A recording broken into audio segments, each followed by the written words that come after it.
नमस्कार दोस्तों, आप सभी का बहुत बहुत स्वागत है आप सभी के अपने YouTube चैनल में। आज हम इस वीडियो में रिन्यूअल फॉर्म अगर आप करना चाहते हैं तो कैसे करेंगे, इस वीडियो में पूरी चर्चा करने वाले हैं।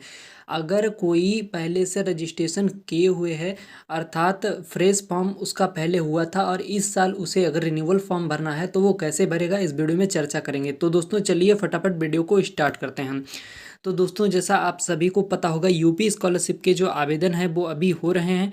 तो दोस्तों इस वीडियो में पूरी चर्चा करने वाले हैं। अगर कोई अभ्यर्थी post matric other than inter renewal form apply करना चाहता है तो इस वीडियो में लास्ट तक बना रहे, जिससे उसे यहाँ से पूरी एकदम सटीक जानकारी मिल पाए।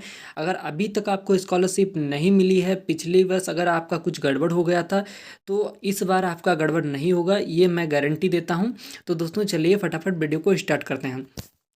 तो दोस्तों आप लोगों को क्या करना है, अगर आप जो है एक यहाँ पर रिन्यूअल फॉर्म आप लोग अप्लाई करना चाहते हैं और post matric other than inter मतलब आप 12th के बाद आपने कुछ भी कर रखा है, जैसे यहाँ पर आप जैसे बीए कर रहे हैं, बीएससी कर रहे हैं या एमए कर रहे हैं, एमएससी कर रहे हैं, कुल मिला के आप 12th के बाद कोई भी आप कोर्स कर रहे हैं तो आप लोगों को post matric other than inter पर क्लिक करना है। सबसे पहले स्टूडेंट सेक्शन पर क्लिक करेंगे, इसके बाद रिन्यूअल पर क्लिक करेंगे। इसके रिन्यूअल पर क्लिक करेंगे तो इसके बाद इस तरीका इंटरफेस आएगा। तो यहाँ पर आपको post matric other than inter इस पर लॉगिन कर लेना है। यहाँ पर आपके सामने ये जो है ऑप्शन आ जाएंगे। तो यहाँ से आपको क्या करना है, आपका रजिस्ट्रेशन नंबर भर देना है, यहाँ से डीओबी वगैरह और आपका पासवर्ड वेरिफिकेशन कोड होगा तो वो यहाँ से डाल लेना है। इसके बाद यहाँ पर आपको कैप्चा वेरिफिकेशन कोड डालना है 894842, ये मैंने डाल लिया है। अब इसके बाद यहाँ पर आप लोगों को सबमिट कर लेना है। इसके बाद यहाँ पर आपका जो यहाँ पर स्टूडेंट पैनल होगा वो ओपन होकर आ जाएगा। तो यहाँ पर आप देख सकते हैं पैनल ओपन होकर आ चुका है। यहाँ पर इसके बाद आपको इस साइड में ये तीन यहाँ पर कुछ इस तरीके से लाइन दिखेंगी, उस पर आप लोगों को क्लिक करना है। उस पर जैसे ही आप लोग क्लिक करेंगे, इधर साइड में दिखेगा, तो उस पर जैसे ही आप लोग क्लिक करेंगे तो इस तरीके का इंटरफेस आएगा।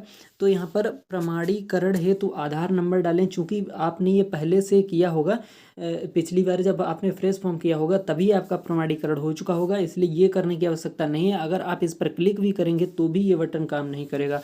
अब इसके बाद अगला नंबर है मोबाइल नंबर सत्यापन, इस पर हमें क्लिक करना है। इस पर जैसे ही आप क्लिक कर देंगे कुछ इस तरीके का इंटरफेस आ जाएगा। यहाँ पर आपको क्या करना है, यहाँ पर आपको ये आपका जो भी मोबाइल नंबर होगा वो आप लोगों को भर लेना है। तो यहाँ पर मैं फटाफट मोबाइल नंबर भर देता हूँ। मोबाइल नंबर भर चुका है। इसके बाद यहाँ पर मैं प्रमाणित करता हूँ, ये जो भी डिटेल है वो मैंने यहाँ पर ये भर लिया। इसके बाद क्या करना है, कैप्चा वेरिफिकेशन कोड डालना है। कैप्चा वेरिफिकेशन कोड मैंने डाल दिया है। अब कैप्चा वेरिफिकेशन कोड डालने के बाद यहाँ पर सबमिट वाले बटन पर हमें क्लिक कर देना है। सबमिट बटन वाले पर जो बटन है उस पर जैसे ही मैंने क्लिक किया तो कुछ इस तरीके का इंटरफेस आ गया। और यहाँ पर OTP जो आपने यहाँ पर फ़ोन नंबर डाला है उस फ़ोन नंबर पर OTP आएगा। और ज़्यादातर आप यहाँ पर वही फ़ोन नंबर डालें जो कि आपने पिछली बार अपने जो आपने आवेदन जब किया था उसमें जो नंबर डाला होगा। तो यहाँ पर OTP वो जो आया है वो आपको डालना है। तो मेरे फ़ोन में OTP आ चुका है जो कि 180 सेकेंड यानी 3 मिनट के लिए वैलिड है। तो यहाँ पर 7069 ये मेरे पास OTP आया है, वो मैं यहाँ पर डाल लेता हूँ 7069। तो यहाँ पर OTP डालने के बाद यहाँ पर कैप्चा वेरिफिकेशन कोड है वो मैं यहाँ पर डाल लेता हूँ। कैप्चा वेरिफिकेशन कोड 15885 ये है, मैंने यहाँ पर डाल लिया है। इसके बाद सबमिट एंड प्रोसीड इस बटन पर क्लिक कर देना है। तो यहाँ पर अपडेट पासवर्ड ये कुछ इस तरीके से आ गया है। आपको यहाँ से कुछ नहीं कर रहा है, पासवर्ड ज़रूरी नहीं है कि आप अपडेट करें। तो यहाँ से हमें ये इसे ऐसे ही छोड़ देना है। फिर हमें यहाँ पर साइड में ये जो 3 डॉट मतलब 3 लाइन है इस पर हमें क्लिक करना है। इस पर क्लिक करने के बाद यहाँ पर NPCI हमें सत्यापन करना होगा।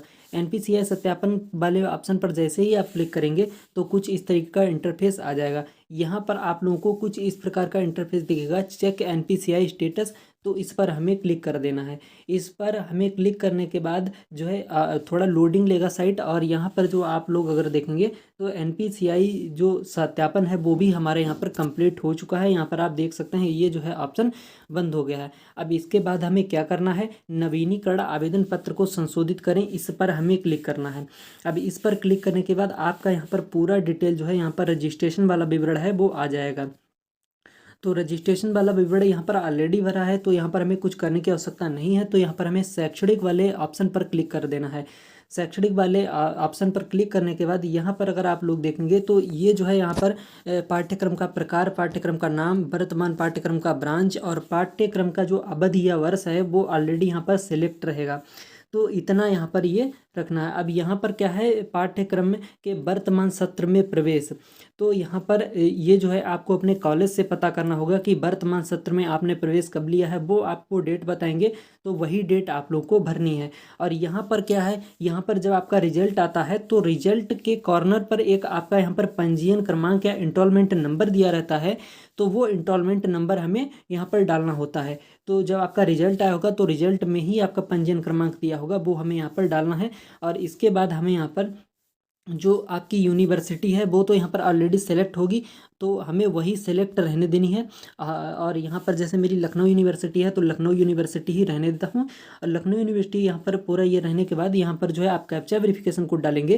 कैप्चा वेरिफिकेशन कोड डालने के बाद यहाँ पर ये आप लोग सबमिट कर लेंगे। तो दोस्तों यहाँ पर डिटेल भरने के लिए हमें यहाँ पर नीचे आना होगा और यहाँ पर जो है आपका जो भी इस सत्र में आपकी जो भी प्रवेश तिथि होगी, जो कि आपका यहाँ पर जो आपकी फीस वाली रसीद मिलेगी उस पर पड़ी होगी, तो वो आप लोगों को यहाँ पर डाल देनी है। तो यहाँ पर 30/10/2023 को एडमिशन हुआ है, तो ये तिथि मैंने यहाँ पर डाल दी है। इसके बाद यहाँ पर जो है विश्वविद्यालय बोर्ड एफिलिएटिंग एजेंसी का पंजीयन क्रमांक, तो हमें यहाँ पर पंजीयन क्रमांक यानी कि इंस्टॉलमेंट नंबर डालना है, तो वो हमें यहाँ पर फिल कर देते हैं। तो यहाँ पर जो पंजीयन क्रमांक है वो भी मैंने फिल कर दिया है। यूनिवर्सिटी ऑलरेडी फिल है और यहाँ पर ये जो ऑप्शन है ये मैंडेटरी नहीं है, ऑप्शनल है, इसलिए मैं इसे छोड़ दूंगा। और यहाँ पर जो यहाँ पर कैप्चा वेरिफिकेशन कोड दिया गया है 18899, ये मैंने यहाँ पर फिल कर दिया। इसके बाद यहाँ पर ये मैंने प्रमाणित कर लिया कि मैं प्रमाणित करता हूँ कि जो भी यहाँ पर है त्रुटि होती है या असत्य पाया जाता है तो उसका उत्तरदायी मैं स्वयं हूँगा। तो ये आप लोग को यहाँ पर कर लेना है। इसके बाद यहाँ पर आप लोग को सबमिट कर देना है। ध्यान रहे यहाँ पर केवल आप लोगों को दो ही चीज़ें भरनी है। एक वर्तमान प्रवेश पाठ्यक्रम जो है आपका, इसमें प्रवेश आपने प्रवेश तिथि डालनी है और यहाँ पर एक जो है पंजीयन क्रमांक वो डालना है, इसके अलावा कुछ नहीं डालना है। इसके बाद आप लोगों को सबमिट कर देना है। अब सबमिट पर जैसे ही आप लोग क्लिक करेंगे, इसके बाद यहाँ पर आपका जो बैंक वाला ऑप्शन होगा इसके लिए आप लोग रीडायरेक्ट हो जाएंगे। तो यहाँ पर अभी जो है इसमें समय लग रहा है, थोड़ा लोडिंग ले रहा है, चूँकि आपकी जो वेबसाइट है बहुत बिजी जा रही है। तो आप लोग देखेंगे ये जो है सक्सेसफुली अपडेटेड यहाँ पर लिख के भी आ गया है, आप देख सकते हैं। इसके बाद हम यहाँ पर बैंक वाले अब ऑप्शन पर आराम से क्लिक कर सकते हैं, कोई भी दिक्कत नहीं होगी। तो मैंने ये जो बैंक वाला ऑप्शन है इस पर क्लिक कर लिया है। अब यहाँ पर जो भी डिटेल मांगेगा अब हमें यहाँ पर वो डिटेल भरनी होगी। तो बैंक वाले ऑप्शन पर मैंने क्लिक कर दिया है, अब ज़रा सा वेट करते हैं। तो दोस्तों यहाँ पर जब आप अपने बैंक वाले डिटेल में आएंगे तो यहाँ पर सबसे पहले बैंक का नाम दिया रहेगा। अगर आप बैंक चेंज करना चाहते हैं तो यहाँ पर चेंज भी कर सकते हैं। आपको इसके बाद अपना जनपद सेलेक्ट करना होगा। इसके बाद यहाँ पर ब्रांच का नेम सेलेक्ट करना होगा। इसके बाद यहाँ पर आपको अपना जो है बैंक अकाउंट नंबर डालना होगा। इसके बाद जो है वेरिफिकेशन के लिए दोबारा बैंक अकाउंट नंबर सेम वाला वही डालना होगा। यहाँ पर आपको अपना जो है IFSC कोड डालना रहेगा। अगर यहाँ पर आप कोई बैंक में चेंजमेंट करते हैं तभी यहाँ पर डालना रहेगा, अदरवाइज यहाँ पर जो है आपका पहले से ही IFSC कोड सेलेक्ट रहेगा। छात्र छात्रा का बैंक खाता में जो अंकित नाम है वो यहाँ पर आपको अंकित करना होगा, सेम टू सेम उन्हीं प्रकार से जिस प्रकार से आपका यहाँ पर आपके आधार में दिया रहेगा। इसके बाद क्या करना है, आप लोगों को कैप्चा वेरिफिकेशन कोड डालना है, सत्यापित करना है और इसके बाद आप लोगों को यहाँ पर अपडेट वाले ऑप्शन पर क्लिक कर देना है।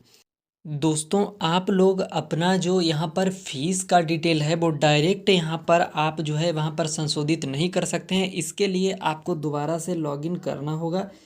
यहाँ पर दोस्तों मैंने लॉगिन कर लिया है। इसके बाद डायरेक्ट आपको इसी ऑप्शन पर क्लिक करना है। अगर आप इस ऑप्शन पर क्लिक कर देंगे तो दोबारा से आप इस ऑप्शन पर नहीं जा पाएंगे। तो शुल्क संबंधित ये जो है इस पर मैंने क्लिक कर दिया है। अब 10,000 रुपये यहाँ पर ऑलरेडी जो है फिल आया है और मेरी जो है 10,000 रुपये नॉन रिफंडेबल फीस भी है, चूँकि पिछले सेमेस्टर में मतलब पिछले ईयर में मैंने भरी थी, तो वो यहाँ पर ऑलरेडी आ गया है। तो वही मैं यहाँ पर कैप्चा डाल के अपडेट कर रहा हूँ। तो ये दोस्तों यहाँ पर आप देखेंगे ये सक्सेसफुली अपडेटेड ऐसा लिख के आ चुका है। इसके बाद यहाँ पर गत वर्ष का डिटेल डालना है, तो इस पर मैं क्लिक कर देता हूँ। इसके बाद दोस्तों यहाँ पर केवल गत वर्ष का जो है यहाँ पर भरना है कि यहाँ पर आप फेल हैं, पास हैं, कितना नंबर आया है। तो यहाँ पर गत वर्ष का परीक्षा फल आप अपने अकॉर्डिंग भर लेंगे। जैसे यहाँ पर मेरा पास है तो मैं पास भर लेता हूँ। अगर यहाँ पर अभी तक आपका रिजल्ट नहीं आया तो रिजल्ट नॉट डिक्लेयर्ड भरेंगे। अगर आप बिना मार्क के प्रमोट हुए हैं तो यहाँ पर प्रमोटेड विदाउट मार्क्स भरेंगे। अगर यहाँ पर नंबरों के साथ आप लोग प्रमोट किए गए हैं तो यहाँ पर प्रमोटेड विद मार्क्स भरेंगे। इसके बाद यहाँ पर आपकी सेमेस्टर प्रणाली है या यहाँ पर वार्षिक अंक प्रणाली है, उसके अकॉर्डिंग भर लेंगे। तो मेरी यहाँ पर सेमेस्टर प्रणाली है तो मैंने यहाँ पर भर ली। यहाँ पर रिजल्ट का प्रकार आपका किस प्रकार का है, वार्षिक अंक प्रणाली है, CGPA प्रणाली है या SGPA प्रणाली है, जो भी आपकी होगी वो आप लोग भर लेंगे। तो यहाँ पर CGPA प्रणाली के अकॉर्डिंग मैंने भर लिया है। अब इसके बाद यहाँ पर आप लोगों को अपना जो है प्राप्तांक भरना है। आपको दोनों सेमेस्टर के जो नंबर है जोड़ते हुए भरने हैं और दोनों के प्राप्तांक भी जोड़ते हुए भरने हैं और पूर्णांक भी दोनों जोड़ते हुए भरने हैं। ये मैं आप लोग को प्रूफ दिखाऊंगा अभी। यहाँ पर गत वर्ष का प्रतिशत ये भी आप लोगों को भरना नहीं होगा, ये ऑटोमेटिक यहाँ पर फिल होकर आ जाएगा। इसके बाद यहाँ पर आपकी जो शैक्षणिक संस्था है उसका नाम आएगा, वो आप लोगों को भरना है। और भरने के बाद यहाँ पर आप लोगों को मैं प्रमाणित करता हूँ इस पर क्लिक करके, और इसके बाद अपडेट वाले बटन पर क्लिक कर देना है। आप लोगों को इसे पहले टिक कर लेना है, फिर इसके बाद अपडेट कर देना है। इसके बाद ये आप लोगों का अपडेट हो जाएगा। अब इसके बाद यहाँ पर आप लोगों को कुछ करना नहीं है। इसके बाद यहाँ पर देखिए मैंने होम वाले बटन पर यहाँ पर ये मैंने क्लिक कर दिया है। अभी हम लोग होम पेज पर जो है पहुँच जाएंगे। ये मैंने यहाँ पर क्लिक किया है। अभी ये देख सकते हैं आप होम पेज पर हम लोग आ चुके हैं और यहाँ पर ये वाले जो ऑप्शन है वो ऑटोमेटिक यहाँ पर अपने आप हो चुके हैं। लेकिन अभी तक मैंने एप्लीकेशन फॉर्म को लॉक नहीं किया है। अगर यहाँ पर अगर आप अपने एप्लीकेशन फॉर्म को लॉक करना चाहते हैं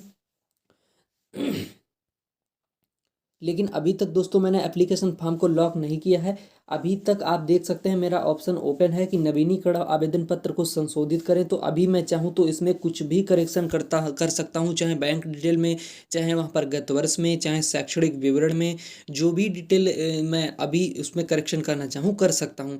अभी इसके बाद हमें क्या करना होगा, ये फ़ोटो अपलोड के नीचे एक ऑप्शन होगा लॉक वाला, लॉक प्रिंट। तो लॉक प्रिंट कर और उसके बाद यहाँ पर जब आप इसे लॉक कर देंगे उसके बाद 3 दिवसों के अंदर आप जो है अपनी फाइनल प्रिंट निकाल पाएंगे। तो अभी मैं इसे लॉक नहीं कर रहा हूँ। तो इसी प्रकार से आप जो है अपना प्रोसेस आगे का कर सकते हैं। बाकी यहाँ पर मैं बात करूँ तो जांच है तो आवेदन प्रिंट मैं आपके सामने निकाल के दिखा रहा हूँ।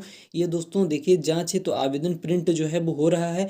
अब इस पर मैंने क्लिक कर दिया है। अब यहाँ पर अभी मेरी जो है PDF बन के आ जाएगी और मैं उस PDF के थ्रू अपना जो एक एक पॉइंट चेक कर सकता हूँ कि मेरा इसमें क्या अभी सही है क्या गलत है। तो उसी के अकॉर्डिंग हम लोग यहाँ पर करेक्शन या कुछ जो कुछ भी होगा आगे का प्रोसेस करने वाले हैं। तो ये था आपका प्रोसेस। आई होप आप लोगों को वीडियो पसंद आया होगा। अगर पसंद आया वीडियो को लाइक शेयर कीजिएगा। मिलते हैं नेक्स्ट वीडियो में। तो दोस्तों ये शेड्यूल केवल जनरल, OBC और अल्पसंख्यक वर्ग के लिए यहाँ पर है। तो आप देख सकते हैं यहाँ पर आपके आवेदन कब से कब तक होंगे। तो आप अगर यहाँ पर देखेंगे तो छात्र स्तर से जो यहाँ पर प्रक्रिया है तो उसमें आप देखेंगे छात्रों द्वारा ऑनलाइन आवेदन करना 22 सितंबर से 31 दिसंबर तक ये यहाँ पर प्रोसेस छात्रों को करना है। और इसके अलावा अगर आप लोग देखेंगे तो यहाँ पर दिया गया है त्रुटिपूर्ण आवेदन को छात्रों के स्तर से सही करने की जो तिथि है वो 31 जनवरी 2024 से 9 फरवरी तक है। 9 फरवरी 2024 तक ये भी आप देख सकते हैं। और यहाँ पर मैं आप लोगों को एक इम्पॉर्टेंट चीज़ दिखाना चाहूँगा। अगर किसी का जो है सेमेस्टर वाइज यहाँ पर है तो यहाँ पर क्या बताया गया है, तो यहाँ पर आप देख सकते हैं पॉइंट नंबर 4 में दिया गया है, संस्था द्वारा छात्र का आवेदन ऑनलाइन अग्रेषित करते समय छात्र का गत वर्ष की परीक्षा सेमेस्टर होने की दशा में दोनों सेमेस्टर के अंक जोड़ते हुए, मतलब उनका जो प्राप्तांक पूर्णांक है तो उनका जो है उपस्थिति और जो भी है दोनों सेमेस्टर का जोड़ते हुए ही भरा जाएगा, न कि एक के जोड़ते हुए। तो इस दशा में आप लोग क्या करना है, आप लोगों को भी दोनों सेमेस्टर के अंक जोड़ते हुए ही भरना है। तो दोस्तों जब आप दोनों सेमेस्टर के अंक जोड़ते हुए भरेंगे फिर उसके बाद जब कॉलेज वाले भी दोनों सेमेस्टर के ही आपके आगे फॉरवर्ड करेंगे तो आपका इससे जो है पहले ही वेरीफाई हो जाएगा। आपको वहाँ पर किसी प्रकार की करेक्शन करने की आवश्यकता नहीं रहेगी।